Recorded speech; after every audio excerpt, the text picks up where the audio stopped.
those pretty Stillwater lights. The one thing I miss, you know that I like, riding down those red dirt roads at night. Riding down those red dirt roads at night, trying to lose the Oklahoma blues. Riding down those red dirt roads at night, a six-pack by my side and a bottle of wine. Oh, sweet baby, you look so fine. One thing I miss, you know that I like, riding down those red dirt roads at night.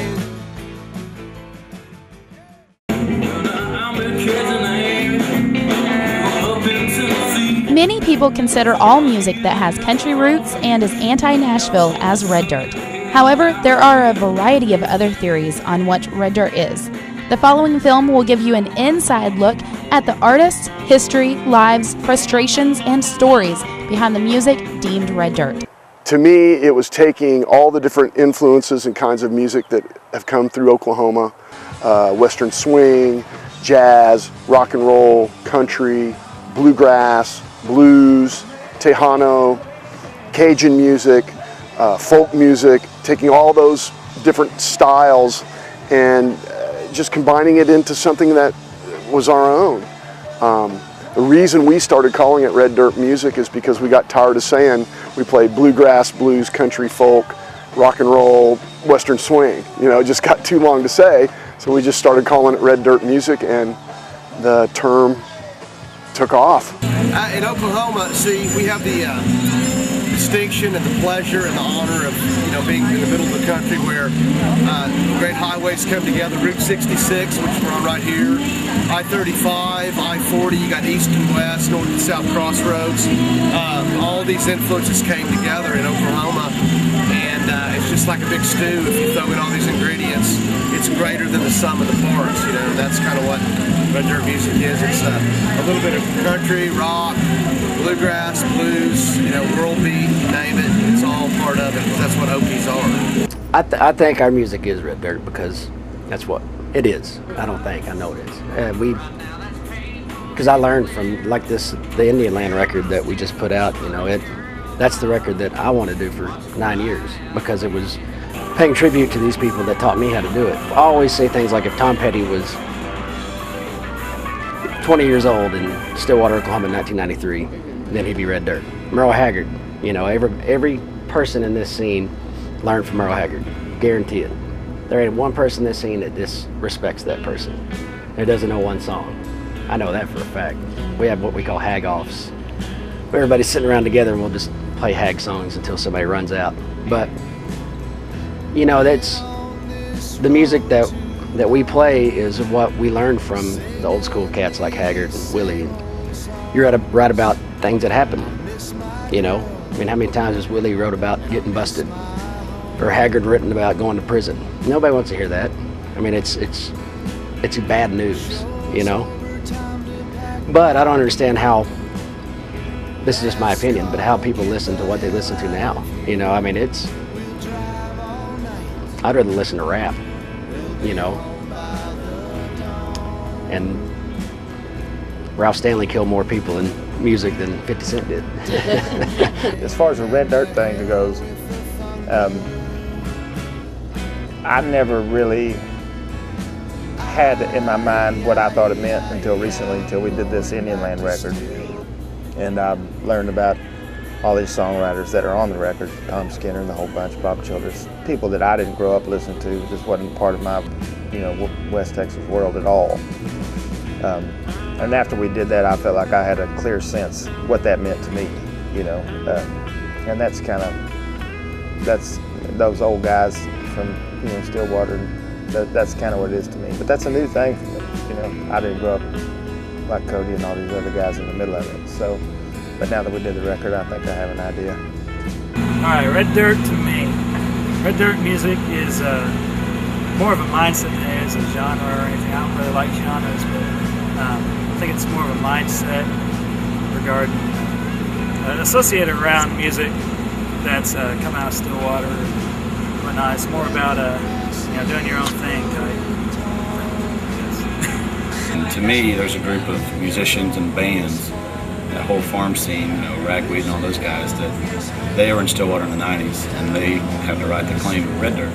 the rest of us, you know, we were coming from different places in Oklahoma, but we might sound the same or get put on a lot of shows with those, but since we didn't come out of that scene, I mean, I think we're just like an Americana band. Well, I think that Red Dirt music, to me, what drew me to it was the stories that were in the songs themselves.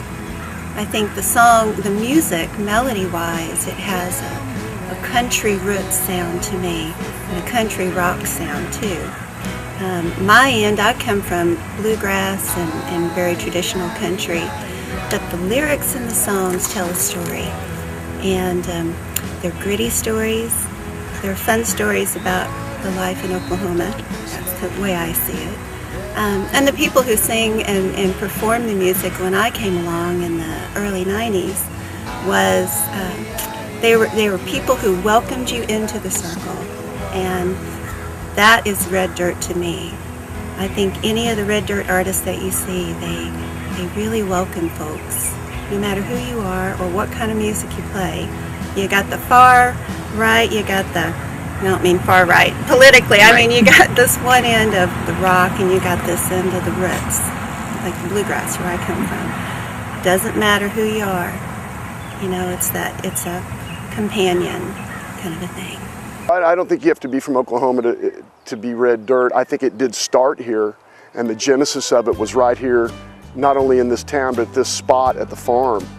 This is where the beginnings of it were. The farm, it started as more of a house it was a party house that I moved into with my friend Danny Pierce back in May of 1979. And at first it wasn't really per se a music place. It was more of a, you know, we went to college and had classes, and we did live in the country out here, so by country I mean 1.5 miles out of town, but it was far enough away at the time, so it was more of a party house. But with that, musicians started to come out because they could come out here and play. You know, there was no noise restrictions, there was no time restrictions, it just opened itself up. So we started seeing some of the early purveyors of what was then, or what's called Red Dirt music, Jimmy LaFave and Bob Childers and Tom Skinner, Gene Collier, Randy Crouch. Those guys started showing up, and with them came crowds of people, and the next thing you know, this is turning into kind of a musical haven for Stillwater. My band, Red Dirt Rangers, would come out here and rehearse. You can't ask for a better rehearsal spot than this, right? And we actually even played some music sometimes. It was a little hard to... That was one thing about coming out here to play, to rehearse as a band. When more than 2 or 3 people showed up, the party was on and the rehearsal was over. You know, it's like, oh yeah, well, we'll rehearse later. So it was kind of hard to rehearse out here at times, but no, it was great. Bob built this up, and Sundays was the big day at the Gypsy Cafe because everybody was off. The musicians had all played through the weekend, and Sundays, you know, was a day off.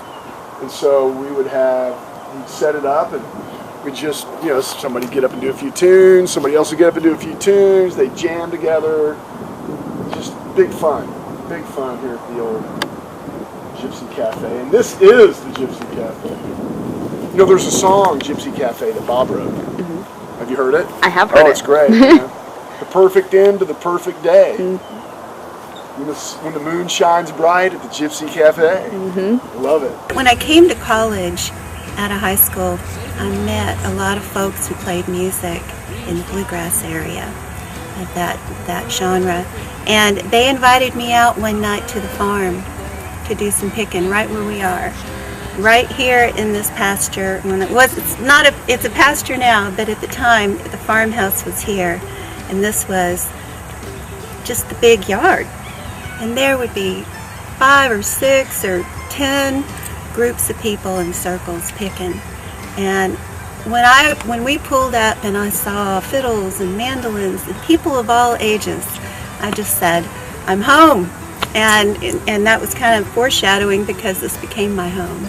Bob Childers lived right back behind the Gypsy Cafe, and I lived right back there in a tent for a number of months, and then in a trailer somebody gave me.